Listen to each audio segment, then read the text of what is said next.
Hello everyone. It's been a few months since I recorded my last video, and I've just felt moved by the Holy Spirit this whole time to make a video sharing more of my story as a whole instead of that very narrow piece of it that involves my struggles with homosexuality as a follower of Christ. As all good stories begin, I'm going to start at the beginning. I brought up a good deal of some of the challenges in my upbringing in the previous video, but just to give some further context, I was raised in a Christian home, but as I said last time, it had a lot of inconsistencies to where Christianity meant a very persona-esque charade for me. And I saw, the teachings and the way you were supposed to act and the way you were supposed to talk and all of those things exemplified, but then the actual changing power of the Spirit of God just was not evident. And so I had a very askew view that I believe is very common as well, that Christianity is about checking check boxes and being a good Christian, whereas no one is a good Christian. Like that's the whole point. But that view led me to have no real connection to God in my life. And so I grew up extremely bullied and picked on, largely in part, I think, to being gay. And even before I knew, it's like other people knew. And that sort of pushed me to be on the outskirts of most groups, didn't have a lot of guy friends, was friends with primarily young women, particularly more masculine young women. And there was nothing wrong with that except that I did not feel that I belonged to any group, particularly the group at which I wished to belong the most, which was, other young men my age. And that was just further deepened that sense of isolation by my home life and by feeling very out of place and very rejected in some ways. And then having to reject parts of myself, because as I was growing up, I saw the kind of man that my father was an example of, and pretty early on made the decision that if that's what a man was, then I'm never going to be one, and just split off from that identity from that moment on. And there were obviously a myriad of consequences for that moment.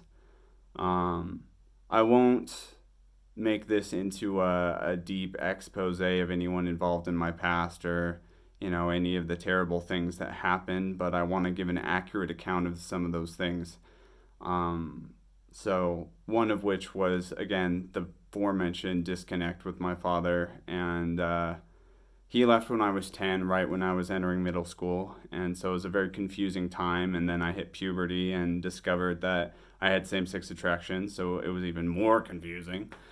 And we went a couple years back and forth just trying to salvage some kind of a relationship, but he was an abusive alcoholic, and so he fairly frequently fell back into drinking, and each time he would relapse, there would be some, spectacularly terrible event that marked that relapse and made it very clear that that was what was going on.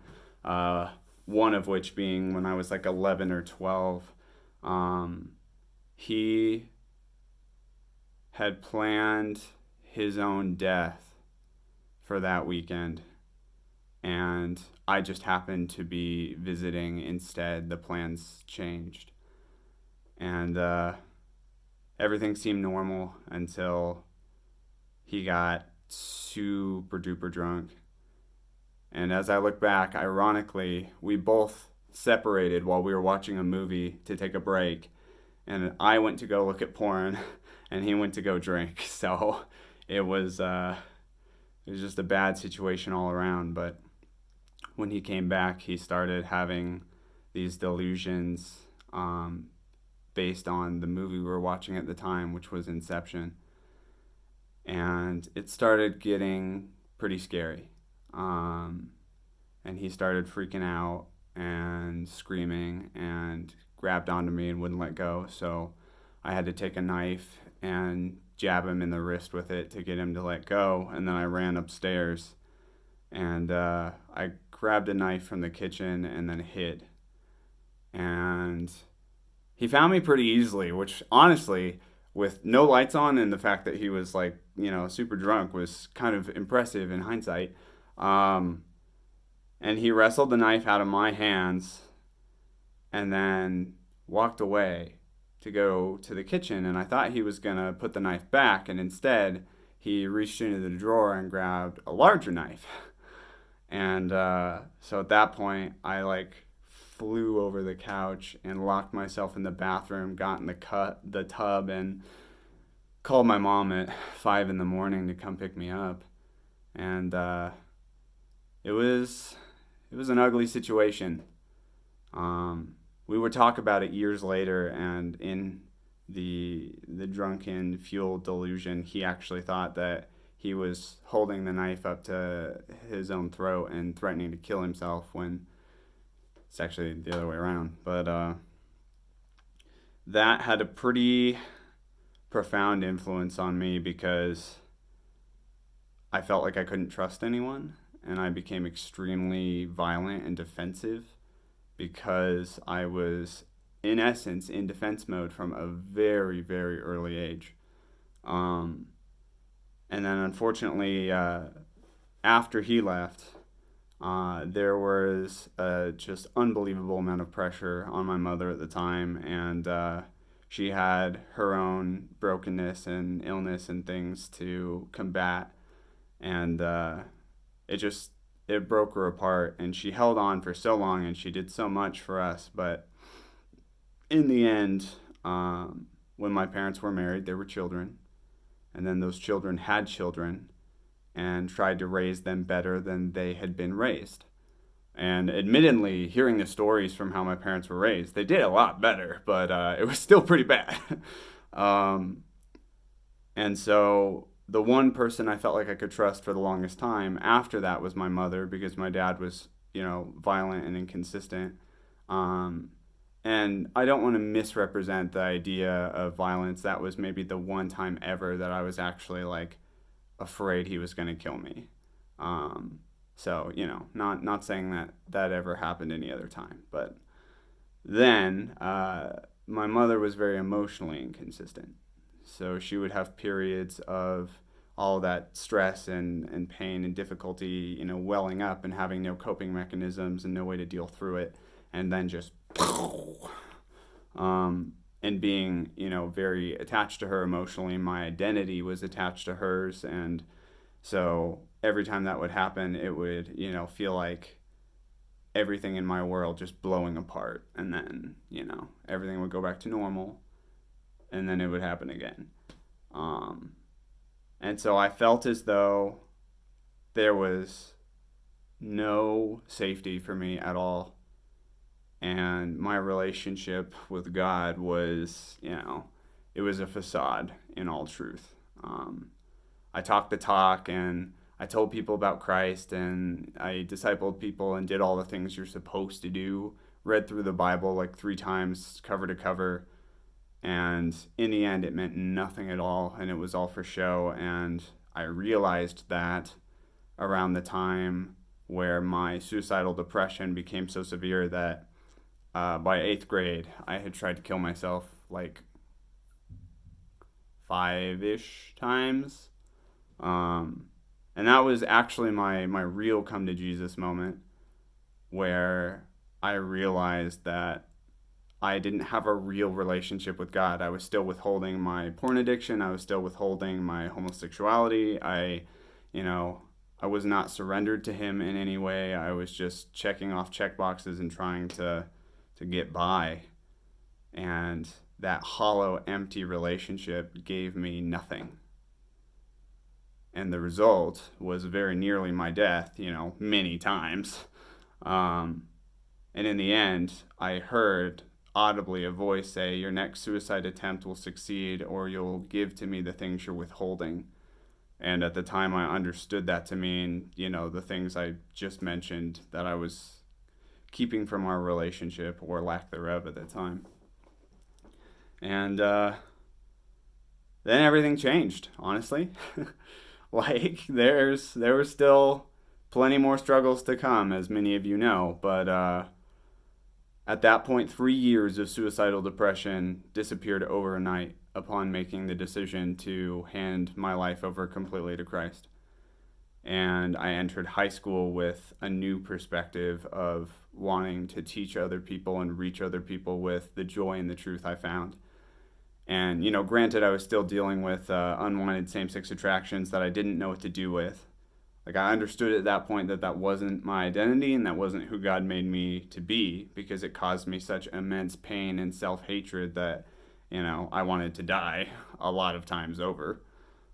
But at the same time, yeah, a high school kid doesn't know what to do about any of that. So I struggled very, very heavily through high school with addiction to pornography and with those attractions and with not knowing what to do. And God was kind, and despite lots of more suicidal ideation and a few more attempts in high school, he kept me when he had no obligation to do so. And I'm still grateful for that, because he used me during that time period to love on and touch so many people that I had no idea about.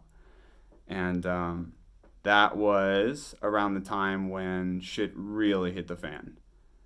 And that was my last semester of senior year of high school. And that is when I had my first stroke.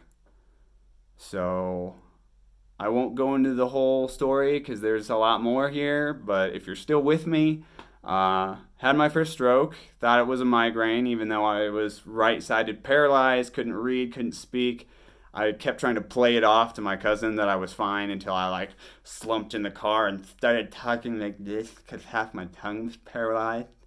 And it was a nightmare, my goodness. But they diagnosed me with familial cerebral cavernous malformations, which is essentially like having all these little time bombs all over my brain that anytime they want, if blood flows in with too much force, or they're still investigating all the main causes, but these little bombs blow up and put blood on the brain, and then you have a TIA, which is characterized as a mini stroke.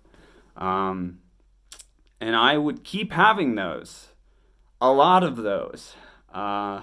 I finished that last semester of high school, but I had to graduate early, and in the meantime, I had 9 months of bouncing in between specialists and having stroke after stroke after stroke.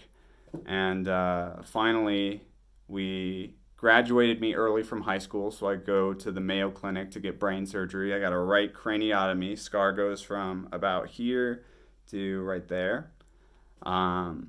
They chiseled their way in there. They plucked out the largest mass that was bleeding the most, and then they screwed it all back together. And now I set off metal detectors. So, yeah. But I survived, and I survived well. Within 2 days, I was out of the hospital when I was supposed to be there for 2 weeks. And then spent 2 weeks in the hotel room before returning to Colorado from Minnesota. And it was just an absolute miracle of God. I mean, just the whole thing worked out so well, but not so much for me. A detail I neglected was I agreed to the surgery because I was hoping to die on the operating table. I was in such physical and emotional turmoil and misery that I saw that as my chance. And surprise, it wasn't. But anyway, after 2 months post brain surgery, I started my college career. And I think I took like a 12 credit semester, just something light so that I could, heal from brain surgery, which is, I think, a healing process of 3 years. So 2 months was definitely pushing it. But again, God provided. Um, was doing really well in college, but still had this huge disconnect in my identity. And I had finally started to research the causes of homosexuality and how it pertains to, what God has to say about it, and, how it actually works, how it originates, etc.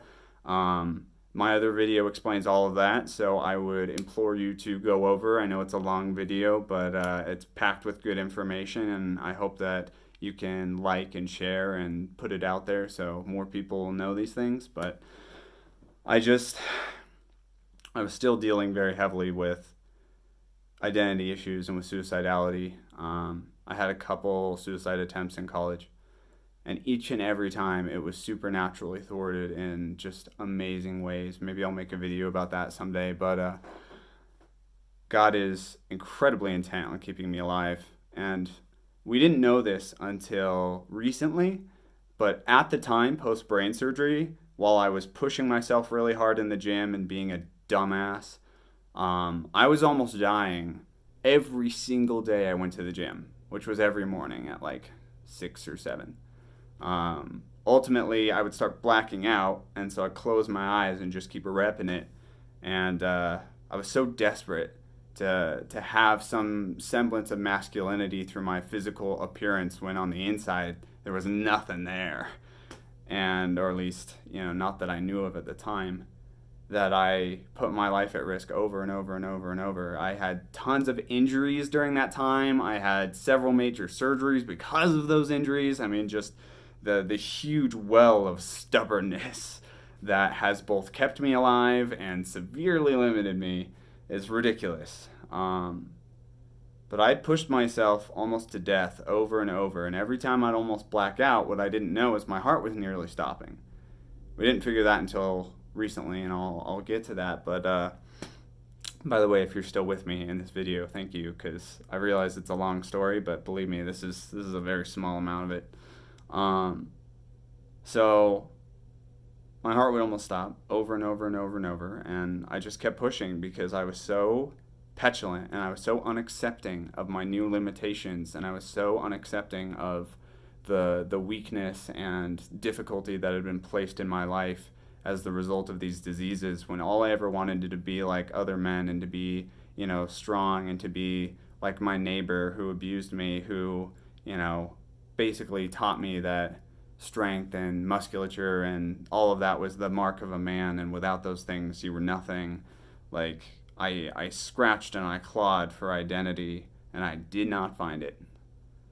And that's a good reason as to why you find a lot of gay guys in the gym perfecting their physiques. Is it is a outward image of a lack of masculinity. They're trying to appear masculine and feel masculine by putting the face on, but in the end, on the inside, it's just not there.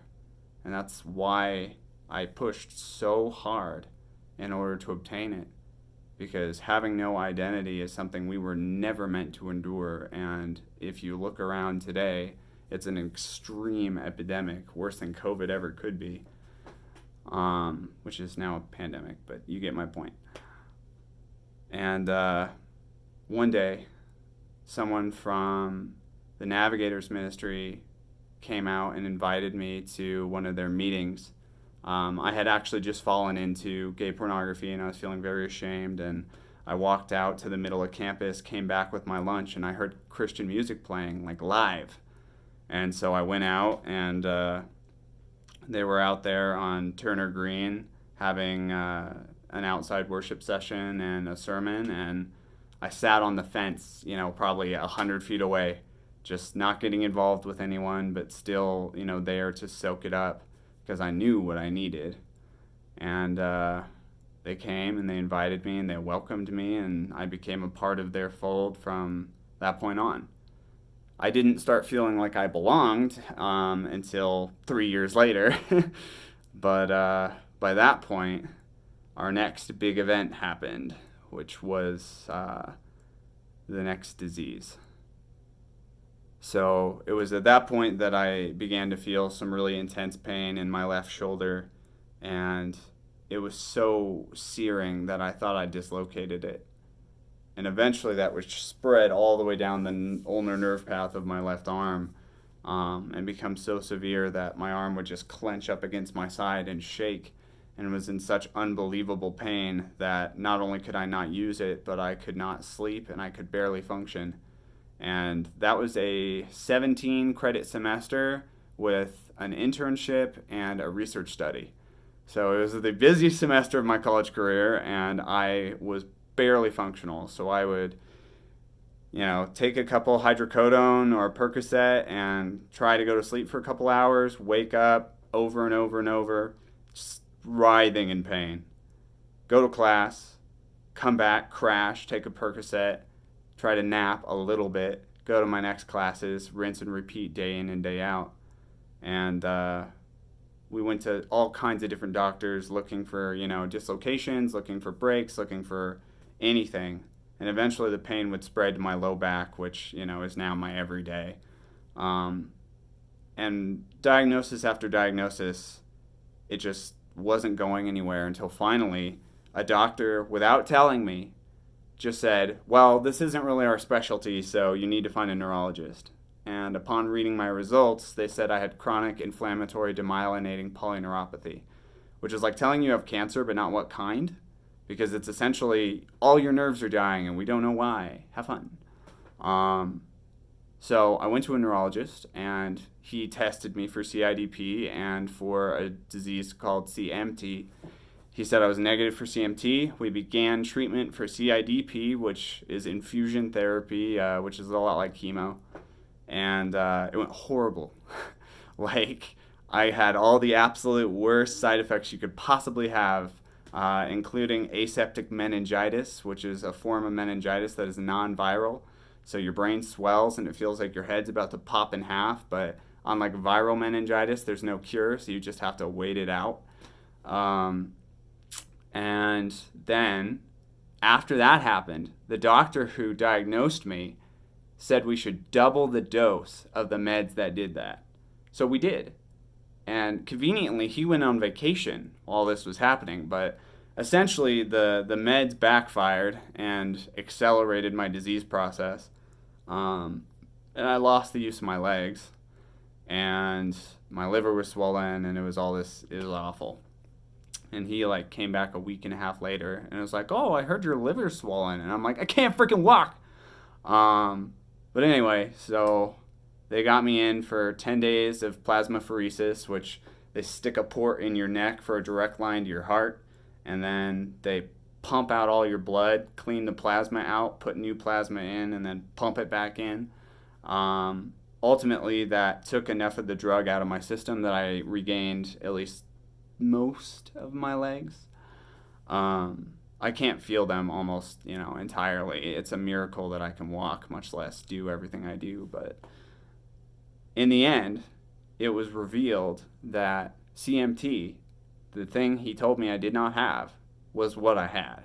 And it's just an incurable, untreatable version of the same process where all your nerves are being destroyed and your muscles die off and your joints degenerate and et cetera, et cetera. But it also causes secondary symptoms like dysautonomia, which is basically a dysfunction of your autonomic nervous system. So everything that is automatic. So like your breathing and your digestion and your heart rate and et cetera. So I have that too.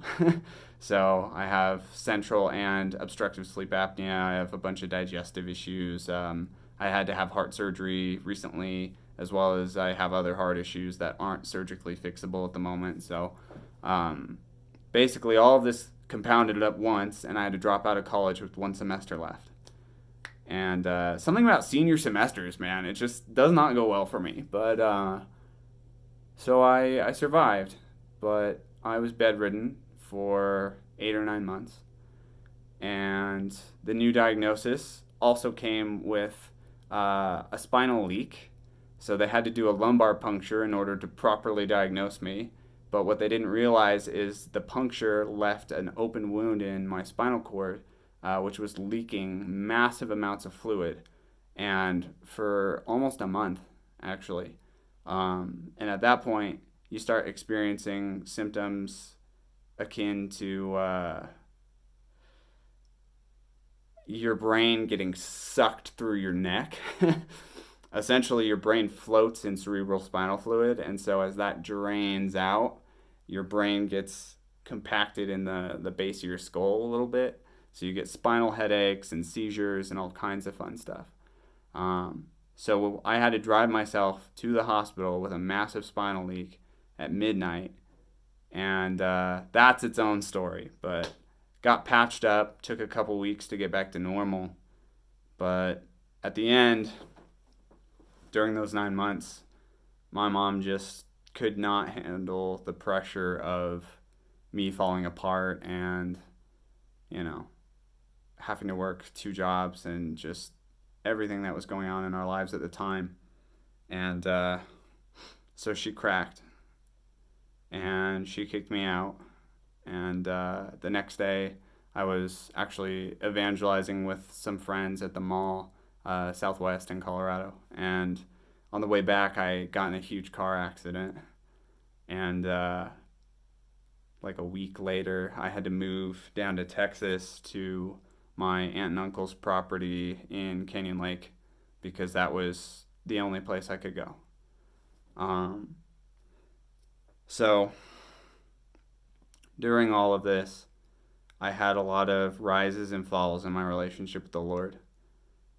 College was a time of great growth and conviction and just having to separate out all of the bad habits and the trauma and the difficulty. And then, I got sick again. And after getting down to Texas, I had about a 7-month period where I just screamed into the void, asking God, what the hell he thought he was doing, and told him to fix everything. And if you've tried that before, it doesn't work.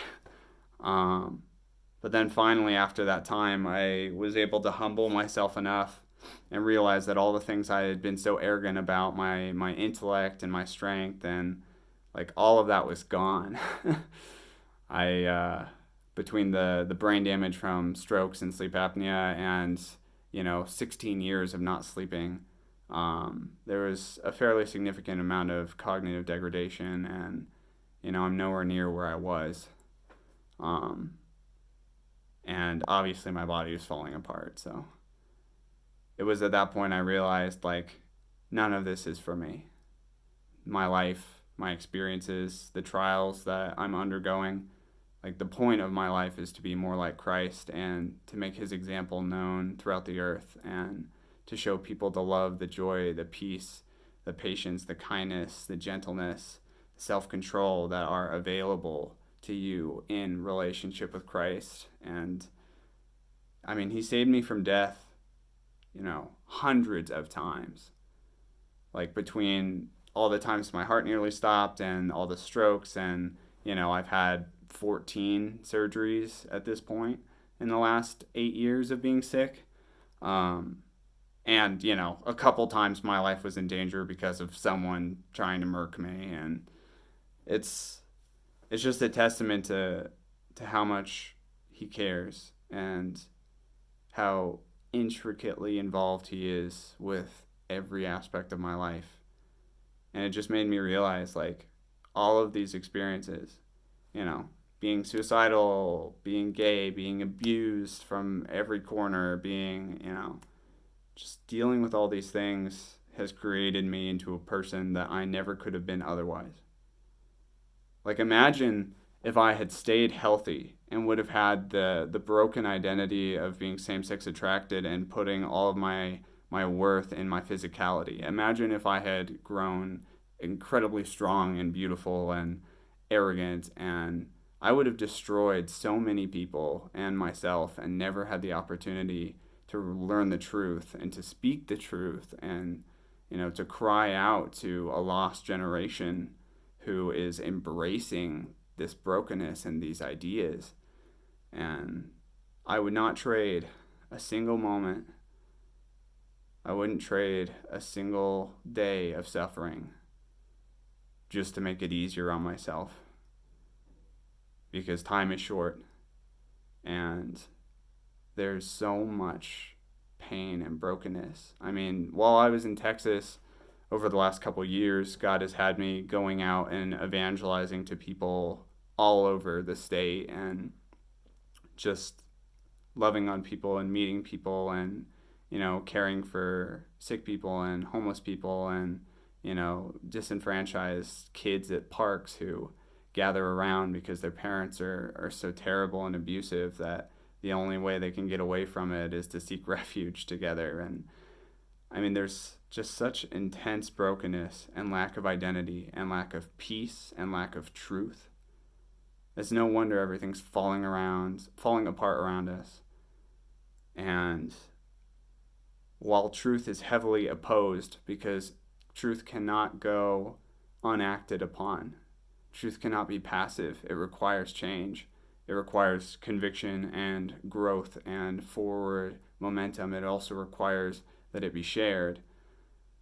It is imperative now more than ever in a culture that is trying to subdue the very idea of truth that we speak out now, because suicide rates are higher than ever, rates of addiction are higher than ever, people are drowning in sorrow and isolation, and that's not going to get any better. No amount of sex and food and money and drugs and relationships and status, none of that is going to undo that emptiness. None of that is going to cover up the massive hole that we have in our hearts with no purpose and no future. It might put a Band-Aid on it, but you're just heaping mud on top of the life you were meant to live and the person you were made to be. And as someone who spent many years running away from God and doing, disgusting and evil things in order to make myself feel whole and in order to make myself feel like I belonged and like I was significant, it's not as though I don't know. And at the end of the day, I still wanted to die, because none of it ever satisfied, and none of it ever will. So, I'll conclude this video for now and say in parting that if you've made it this far, which most of you won't, but that's okay, seek a relationship with God. Seek out Jesus in the Bible and search for truth yourself. Don't rely on what you've heard, not even from me. Don't rely on how you've been treated by people who call themselves Christians. Don't rely on the excuses that are incredibly abundant. Instead, seek it out with a pure seeking, the kind that says, I have an emptiness that I cannot fill. Will you come and fill this spot for me? Will you come and complete my identity and give me new life? Because I think you'll find that the answer will always be yes from his side. It's just a matter of what we're willing to sacrifice. And in the end, if that answer isn't everything, then you're just playing. To all the people who say they know Christ and go to church on Sunday and go to, Christmas service, but then the rest of their life is devoid of truth and devoid of love and devoid of the fruits of the Spirit and his influence in your life, I would think very carefully on where your beliefs are founded and on what truth and what power and what authority come out of them or do not come out of them. I can only stand here and speak these truths because God has empowered me to do so. I can only overcome years and generations of sinful habits and ways of dealing with things that are destructive. And I can only stand where I am right now because God has rescued me. And in the end, if you choose to be rescued, if you choose to acknowledge your need to be rescued, He's there for you as well. All the usual YouTube nonsense, like, subscribe, share, etc. If you made it this long and you can think of anyone who would benefit from this message, then please do not hesitate to share it, because that's why I'm doing this, is so that people can be enlightened, uplifted, taught, and brought closer to God. So God bless, and take care. Merry almost Christmas.